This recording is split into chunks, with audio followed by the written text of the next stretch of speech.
Ազգային ժողովի հարգարժան փոխնախագահ, հարգարժան պատգամավորներ, ներկաներ, Հայաստանի Հանրապետության Սահմանադրության 196-րդ հոդվածի համաձայն հեռուստատեսության և ռադիոյի հանձնաժողովը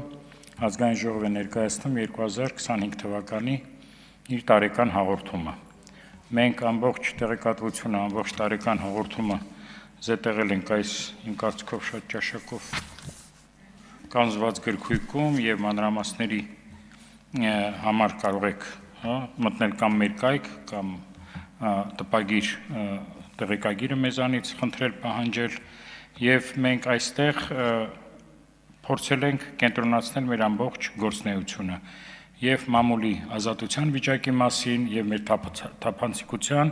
տասնյակ վերլուծություններ այստեղ կան, մենք նաև օգտագործելով ժամանակակից տեխնոլոգիաները QR կոդերի միջոցով հավելյալ տեղեկատվություն ենք զետեղել, շատ տեղ չգրավելու համար և հավելյալ տեղեկություն ստանալու համար կարող եք հեռահետ գործառույթների կարող եք նաև օգտվել այդ QR կոդի հնարավորություններից։ Քանի որ ժամանակը բավարար չի ներկայացնելու ամբողջ տեղեկատվությունը, որը ժողոված է այս գրքույկում, ես կփորձեմ մեր բոլորիս ուշադրությունը կենտրոնացնել մի շարք խնդիրների վրա, որոնք մեր հանձնաժողովի կարծիքով արժանի են և ազգային ժողովի և հասարակության ուշադրությանը։ Առաջինը, որ միշտ հուզում է հասարակությանը, տարբեր քաղաքական ուժերին, քաղաքացիական հասարակությանը, դա Հայաստանում գրանցված տեսալսողական մեդիայի ազատության աստիճանն է, ինչքանով են այդ լրատվամիջոցները ունակ օբյեկտիվ տեղեկացնել հանրությանը և ինչքանով են գտնվում և ինչքանով են զերծ պետության իշխանությունները ավելի ճիշտ ճնշումներից կամ միջամտություններից։ Ես արդեն 8-րդ անգամ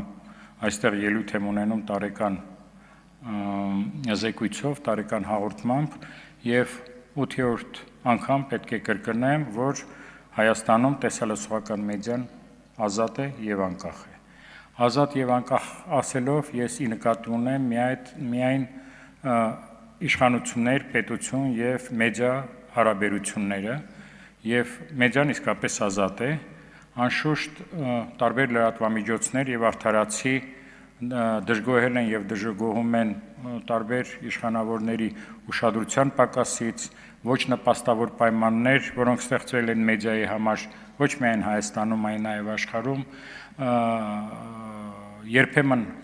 մեդիաները բողոքում են մեզ խտրական վերաբերմունքի համար, երբ որ չեն ընդունում հրավերները կամ թիրախավորում են լրագրողներին, բայց այդպիսի առանձին դրսևորումները ոչ ցանկալի,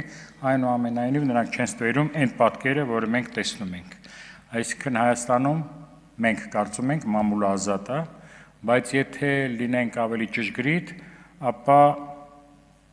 ավելի զգուշավոր արտահայտվենք, մեզ հասու չեն այն երևույթները, որոնք կարային ստվերեին կամ խանգարեին խոսքի ազատությանը։ Մենք յուրաքանչյուր տարվա վերջ բոլոր լիցենզավորված, հեղինակազորված հեռուստա և ռադիոընկերություններին, ցանցային օպերատորներին, դիստրիբյուտորներին հարցում ենք ուղարկում հետևյալ բովանդակությամբ, ուզում եմ սա կարդալ, մեջբերումը ճշգրիտ, արդյոք 2025 թվականի ընթացքում եղել են դեպքեր, երբ պետական կամ տեղական ինքնակառավարման մարմինները, պաշտոնատար անձին, կուսակցությունները խոչընդոտել են ձեր բնականոն աշխատանքը, միջամտել են խմբագրական կամ կադրային քաղաքականությունը։ Ի պատասխան մեր այդ հարցմանը որևէ էական նշանակության բողոք չենք ստացել, և ես կարծում եմ բոլորը շատ լավ հասկանում են, որ մեր մամուլը այդքան վախեցած չի, որպեսզի ճնշման դեպքում ինքը մեզ փոխանցեր իրենց դժգոհությունը կամ կարծիքը։ Բայց ևս մեկ անգամ շեշտադրեմ, մենք խոսում ենք իշխանություններ և մամուլ փոխհարաբերությունների մասին, եթե մենք չենք կարող դատել ազատության մասին հիմնադիրներ մեդիա, ֆինանսավորողներ մեդիա, գովազդատուներ մեդիա հարաբերություններում, և բոլորս հասկանում ենք, որ այնտեղ վիճակը շատ ավելի տխուր է, մեկ-մեկ նույնիսկ հիասթափեցնող, բայց օրենքը որևէ գործիք չի տալիս մեզ նաև առանց եթե բողոքներ չկան միջամտել այդ փոխհարաբերություններին։ Սա շատ կարճ ինչ կապված է մեդիայի ազատության մասին։ Երկրորդը, որը միշտ քննարկման առարկա է, դա հենց հանձնաժողովի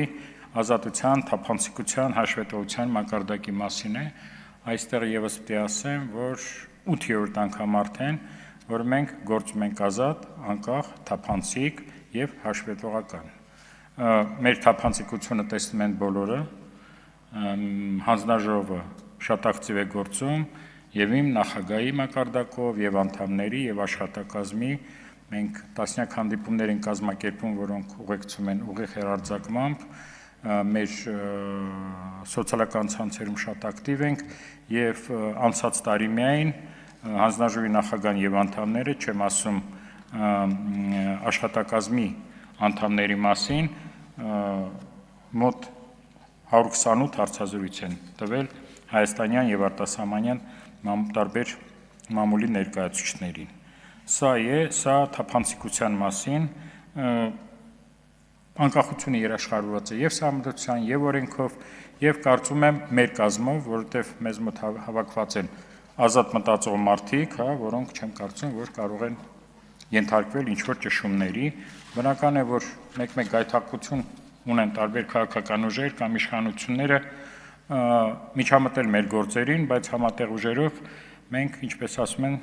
վերադառնում ենք ճշմարիտ տոկի։ Այստեղ մենք նորից որևէ խնդիր չունենք։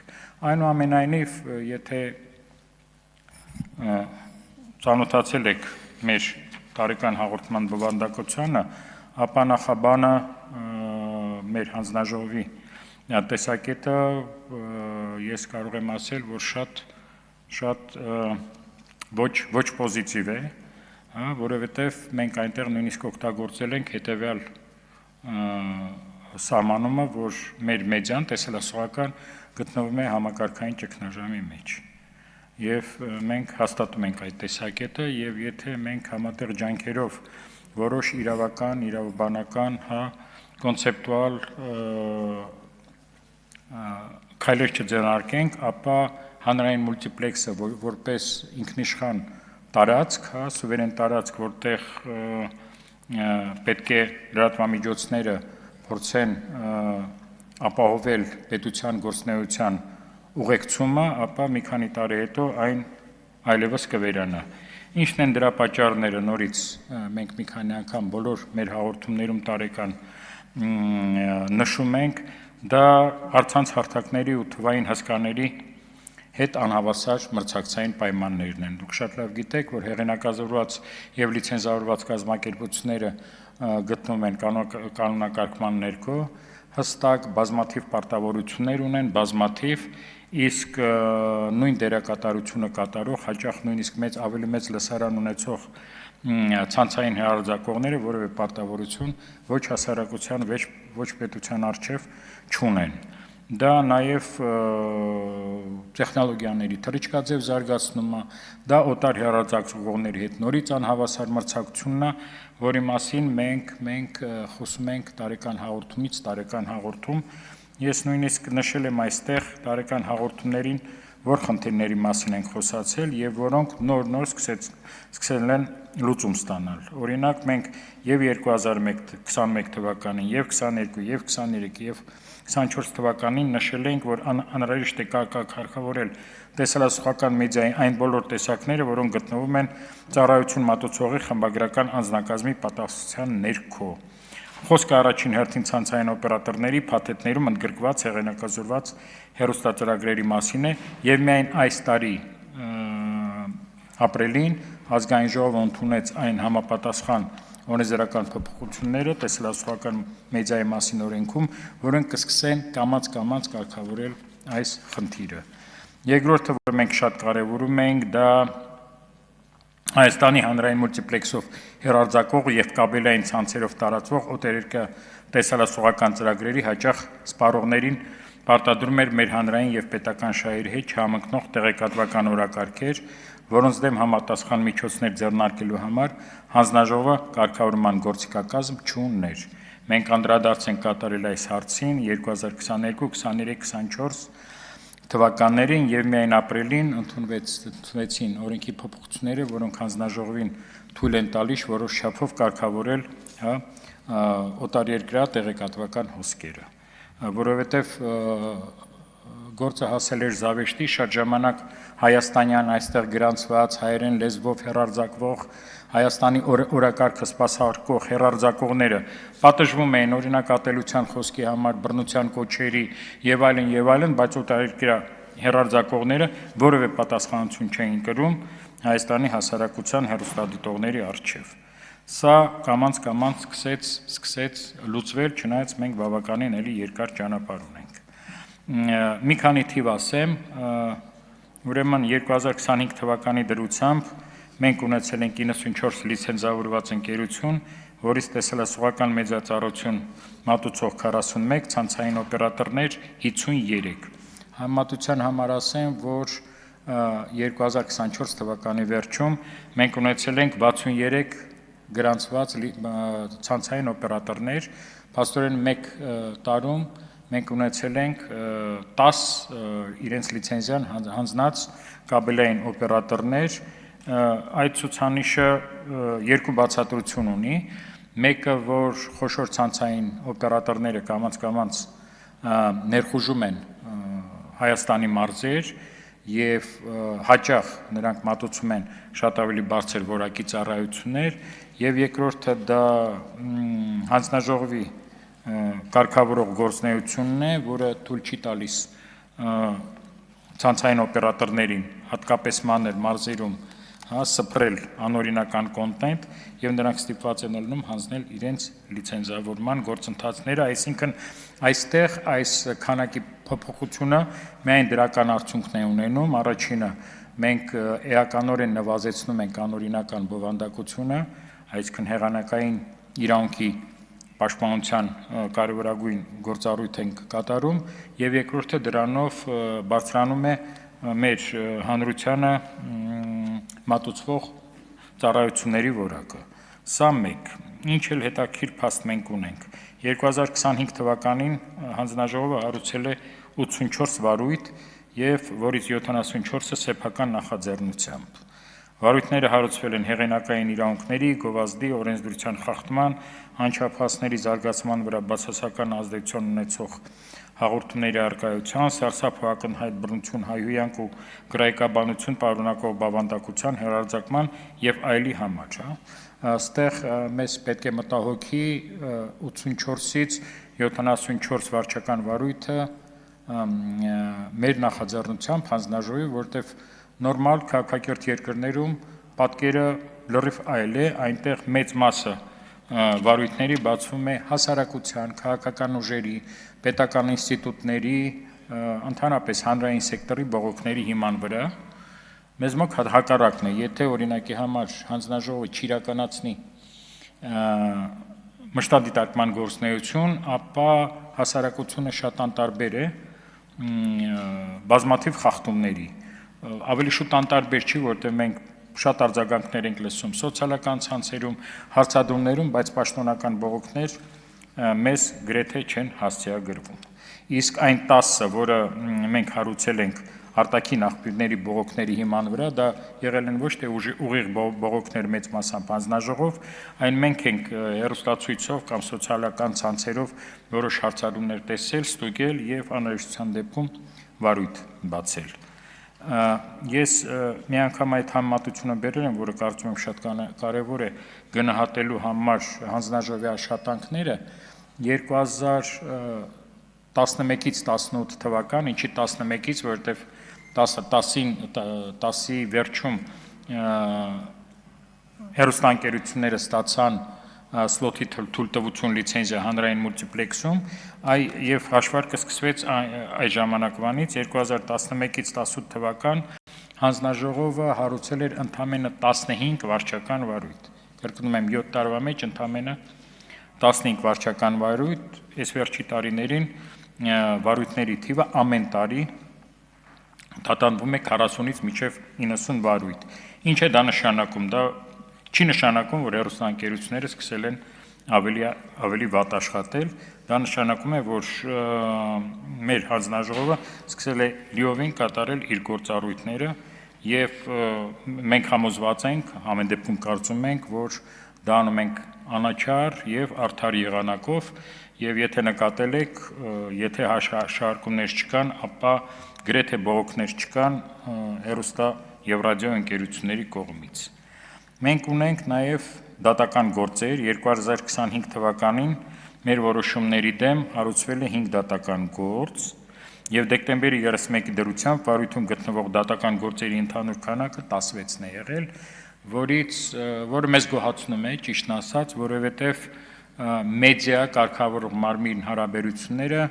նրանք այսօր բացառապես լուծում են իրավական հարթության վրա։ Այստեղ էլ եթե համեմատության բերեմ 2011-18 թվականներին 7 տարվա ընթացքում ընդամենը հանձնաժողովի դեմ 3 դատական գործ էր հարուցվել, այսօր կես տարվա ընթացքում այդպես հարուցում, ճիշտ է մեզանից բավականին մեծ ժամանակ է խլում, ռեսուրս է խլում, բայց նաև կոփում է հանձնաժողովին եւ այդ նախադեպերը օգնում են մեզ ավելի ճշգրիտ եւ փաստարկված որոշումներ ընդունել։ Սա դատական գործերի մասով։ Մենք մեծ խնդիր ունենք, դրա մասին ասել եմ եւ ես կարծում եմ դա լուծման չնայած արդեն երևի նոր գումարման խորհրդարանը կլուծի, տեսեք, երբ որ ազգային ժողովը ընդունեց եւ դա մեր կարծիքով շատ լավ որոշում էր, որ մանկական հաղորդումները եւ մուլտֆիլմները պետք է անպայման կրկնօրինակվեն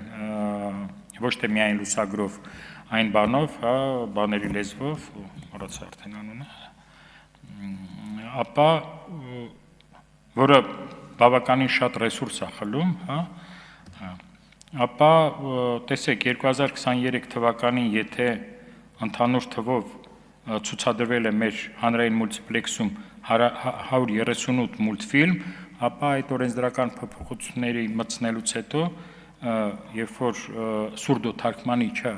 չկա Հայաստանում, դրա մասին ես արդեն խոսացել եմ, եւ քանի որ սուրդո թարգմանիչ կամ չկա, դրանց պակաս է, օրինակ Երևանում միայն 3 սուրդո թարգմանիչ են, որոնք պատտվում են հեռուստատեսությունից հեռուստատեսություն, մարզեր կան, որոնք ընդհանրապես այդպիսի մասնագետ չունեն եւ հատկապես մարզային հեռուստաընկերությունները, որպեսզի չխախտեն Հայաստանի Հանրապետության օրենսդրությունը, նրանք պարզապես պակասեցնում են մուլտերի ցուցադրությունը։ Եվ մենք շատ խոսուն թվեր ունենք, եթե 2023 թվականին կրկնեմ ցուցադրվել է 138 անվանում մուլտֆիլմ, որը այդքան էլ մեծ չի, ապա 2025 թվականին ընդամենը 51։ 51 ճիշտ է թարգմանված, ճիշտ է սուրդո թարգմանությամբ, բայց այնուամենայնիվ քանակի պակասը մենք չենք կարծում, որ դա դրական միտում է։ Նույնը ֆիլմերը, քանի որ ֆիլմերն են, նրանք պարտադրված կամ պետք է թարգմանություն ունենան կամ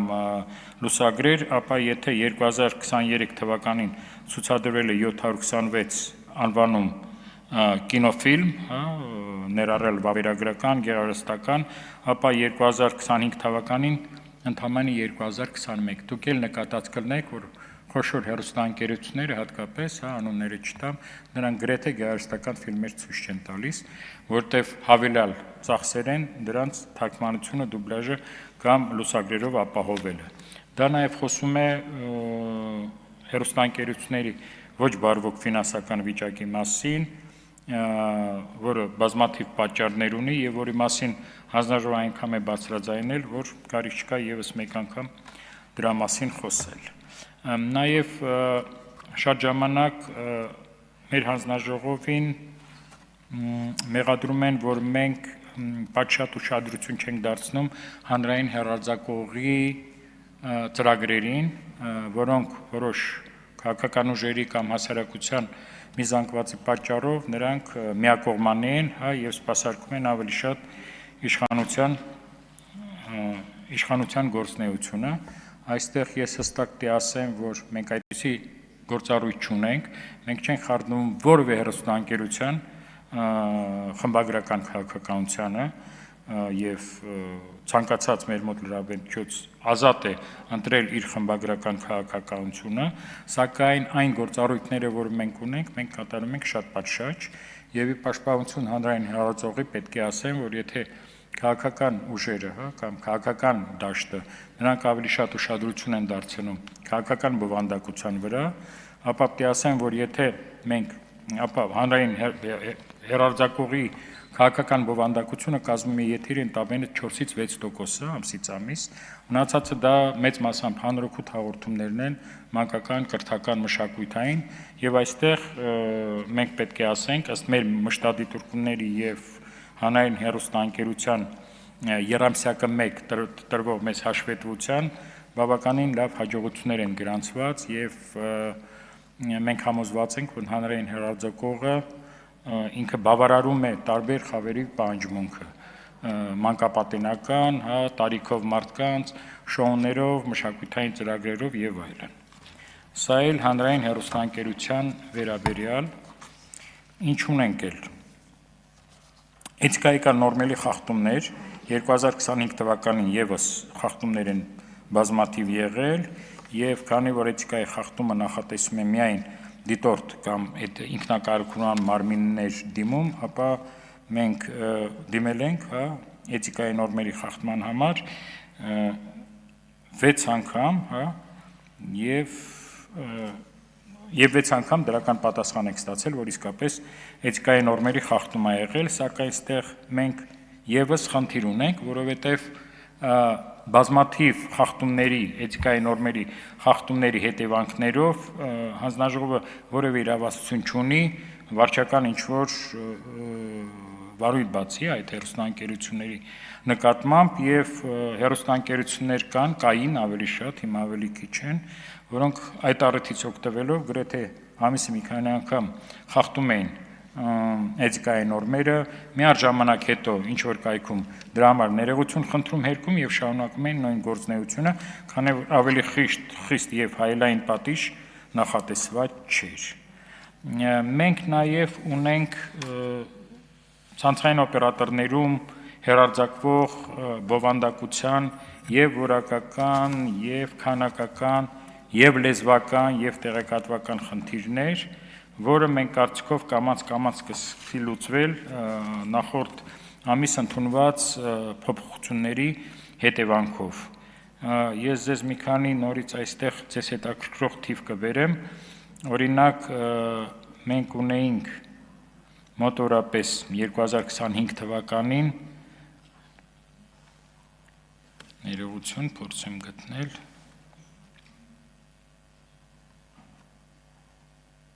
մոտ 350 հեռուստածրագիր, որոնք հեռարձակվում էին ցանցային օպերատորների փաթեթներում, տեսեք, Ռուսաստանի արտադրության ծրագրերը 189, Հայաստանի արտադրված ծրագրերը 70, ԱՄՆ 44, 26 Եվրոմիություն, 6 Մեծ Բրիտանիա եւ 8 այլ երկրներ։ 189, այսինքն կեսից ավելին, որոնք այլ երկրի արտադրություն են եւ հեռարձակվում են այլ լեզվով, մենք կարծիքով որոշ վտանգներ են ստեղծում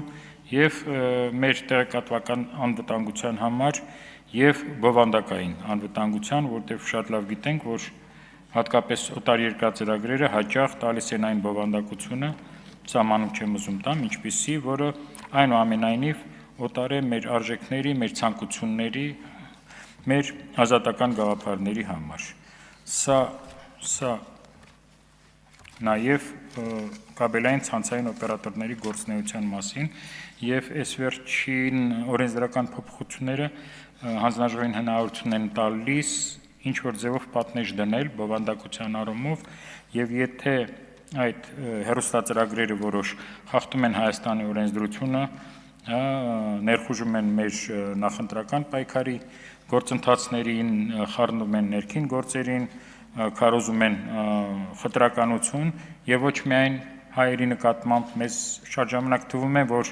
խնդիրը հակահայկականությունն է, դա այդպես չի, ցանկացած խտրական դրսևորում կամ ռասայական կամ ազգային մեր կողմից կստանա համապատասխան դիմադրություն։ Սա ինչ ունենք, մենք 2025 թվականին տրամադրել ենք 12 լիցենզիա, լսողական ծրագրեր, տեսալսողական ծրագրեր, ցանցային օպերատորներ, հետ է հանձնվել 15 լիցենզիա, ես այդ տարբերությունը գալիս է, ինչպես ես ասեցի, ցանցային օպերատորների որոշ մարզային լիցենզիա հանձնելու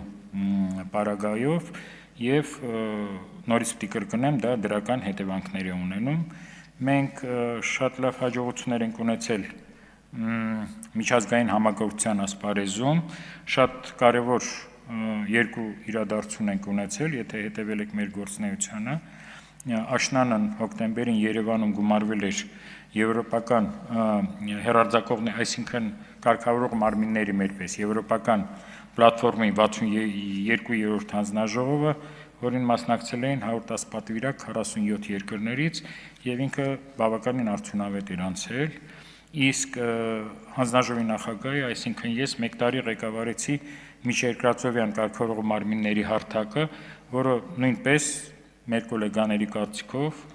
արտերկրից բավականին արդյունավետ է եղել եւ որպես վերջաբան 2025 թվականին հանձնաժողովը իր գործունեությամբ որոշումներով վերստին արձանագրեց, որ խոսքի ազատությունը չի դիտարկվում որպես ամենաթողություն, շատ ժամանակ դա դժգոհություններ է առաջացնում որոշ քաղաքական շրջակներում, բայց դա մեր սկզբունքներն են, դա համաշխարհային պրակտիկան է եւ խոսքի ազատությունը միայն ատառը արտասանել չի, բն նաեւ պատասխանատվությունն է այդ խոսքի ազատությունը չարաշահելու համար եւ դա շատ կարեւոր է։ Եվ առիթից օգտվելով, քանի որ մեր վերջին հանդիպումն է կարծես, չնայած հույս ունեմ, որ պատգամավորների շատերի հետ մենք կշարունակենք աշխատել նաեւ պարլամենտի նոր գումարման կազմում, շնորհակալություն եմ հայտնում ձեզ, շնորհակալություն եմ հայտնում նաեւ հեռարձակողներին, որտեղ անկախ մեր տարբեր ընկալուկներից, անկախ քաղաքական ուղղվածությունից, այնուամենայնիվ եւ դա շատ կարեւոր է եւ օրինակելի, մենք ունենք փոխըմբռնման, փոխգործակցության շատ լավ օրինակներ Հայաստանում գործող գրեթե բոլոր հեռարձակողների հետ։ Իսկ նորից պիտի կրկնեմ, մեր գործունեության ամբողջական տվյալներին կարող եք ծանոթանալ այս գրքույկում։ Շնորհակալություն ուշադրության համար։ Հավանիչ տեսանյութը եւ բաժանորդագրվիչ նորությունները բաց չթողնելու համար։